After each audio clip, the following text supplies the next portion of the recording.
Ndraiky. Dimy amin'ity dia reto a. Tsy mamisy sina. Tsy misy taratasy amin'ny kopety. Otriny amin'ny raha mipetraka. Tsy maintsy kokoa.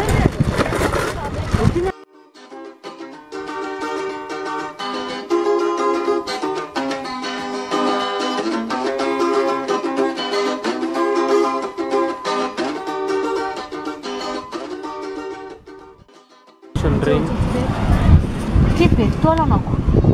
Petolano. Le regny atao le majinijinika regny. Reto e. Ro. Tsinona reto zao tsiny. Reto tsisy fa reto. Bekira be reny any regny sady betolana be. Ty tsy betolana zany. Fa tony betolana zao. Bola velona. Reto tsiny. Tsiny tokotokona mihoaka episy. Ha? Toko 10 000 sasany reto a. Reto. Firmy isaky bola. Ha? Firmy 10 000 amin'ny. Tsy mamisy le fatoko ho. Tsy tiany sasany. Tsy. Ayana takany ho 10 000 ohatrany zao. Ohatra reto zao any a.